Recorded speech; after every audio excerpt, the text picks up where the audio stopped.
ఈరోజు మనం ఒక ఫ్యాంటసీ మూవీ గురించి అయితే చర్చించుకుంటున్నాం. అది ఏమిటంటే 'కొణిదెల నిహారిక'. ఈ పేరు అందరికీ తెలిసిందే. Mega family daughter. ఈమె నిర్మించినటువంటి ఈమె నిర్మాణంలో వచ్చిన 'రాకాస' మూవీ ఏ విధంగా ఉంది అనే విషయాన్ని చర్చించుకుందాం.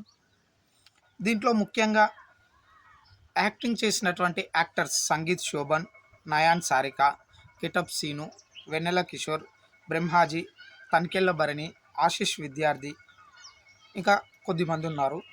సంగీతం అనుదీప్ దేవ్. సినిమాటోగ్రఫీ విషయానికి వస్తే రాజు ఎడురోలు. ఎడిటింగ్ అన్వర్ అలీ. నిర్మాత నిహారిక కొణిదెల. నెక్స్ట్ దర్శకత్వం మానస శర్మ.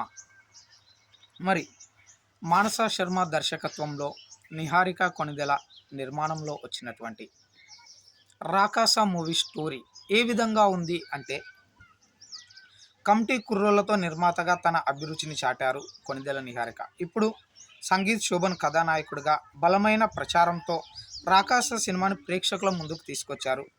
మరి మానస శర్మ దర్శకత్వంలో ఈ సినిమా హిట్టా పట్టా అనే విషయం గురించి మీ ముందుకు వస్తున్నా. ముందుగా స్టోరీ విషయానికి వస్తే, వీరబాబు అలియాస్ వీరు అంటే సంగీత్ శోభన్ తాను ప్రేమించిన అమ్మాయి కోసం అమెరికా నుంచి ఎంతో హుషారుగా ఊరికి తిరిగి వస్తాడు. మరి యుఎస్ నుంచి అంటే అమెరికా నుంచి తిరిగి వచ్చిన అతను అప్పటి వరకు తనను ఫోన్ కాల్స్తో కవ్విస్తూ ముద్దుగా మాట్లాడిన అమ్మాయి మరొకరితో పెళ్లి పీటలెక్కేందుకు సిద్ధమైందని తెలుసుకుంటాడు. ఎలాగైనా ఆ పెళ్లిని ఆపాలని తన స్నేహితుడు బాలు అంటే గెటప్ సీనుతో కలిసి రకరకాల ప్రయత్నాలు చేస్తాడు. అందులో భాగంగా తనతో పాటు చిన్నప్పుడు కలిసి చదువుకున్న సుబ్బలక్ష్మి అంటే హీరోయిన్ నయన్ సారికతో కలిసి వీరు చేసినటువంటి ప్రయత్నం ఎలా ఉంది, చివరికి వీరు సుబ్బలక్ష్మి మధ్య ప్రేమ ఏ విధంగా చిగురిస్తుంది, ఊరి సమీపంలోని రాక్షస కోట నరబలి కోరడంతో ఆనవాయితీ ప్రకారం 3 సంకేతాల తర్వాత ఊరంతా కలిసి ఒకరి పేరును ఖరారు చేస్తారు.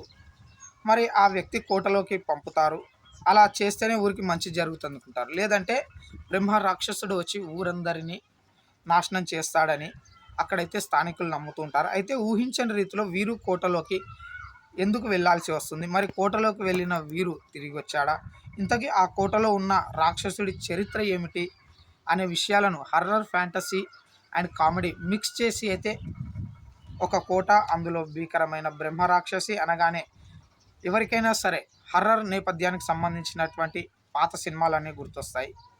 ఇక్కడ భయపెట్టడం కంటే ఫ్యాంటసీ ప్రపంచాన్ని ఆవిష్కరిస్తూ కథలో లీనం చేసే ప్రయత్నం అయితే ఎక్కువగా చేశారు.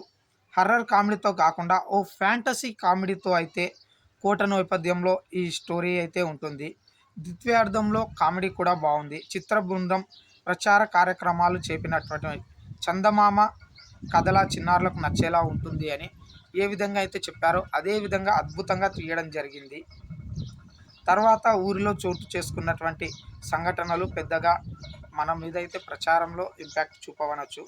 ద్వితీయార్థంలో హీరోకి సంబంధించి కోటలోకి వెళ్ళి అక్కడ చేసే సందడి ఆసక్తిని రేకెత్తిస్తుంది. కోటను చూపించిన విధానం భయపెడుతూ సెలవుల్లో పిల్లలు ఆస్వాదించే విధంగా చాలా అద్భుతంగా ఉంది. ఇక ఈ సినిమాను ఎవరెలా చేశారు అంటే, గెటప్ సీను, సంగీత్ శోభన్, వెన్నెల కిషోర్, నయన్ సారిక అందరూ కూడా అద్భుతంగా చూపించడం జరిగింది. కామెడీలో బలం లేకపోయినా సరే నటనతో అయితే కొన్ని సన్నివేశాల్లో అద్భుతంగా ఆకట్టుకున్నారు. బ్రహ్మాజీ, తనికెళ్ళ భరణి వారి పరిధి మేరకు వాళ్ళ పాత్రల్లో కనిపించారు. ఆశిష్ విద్యార్థి, రోహన్ రాయ్ తదితరులు కూడా పరిధి మేరకు నటించారు.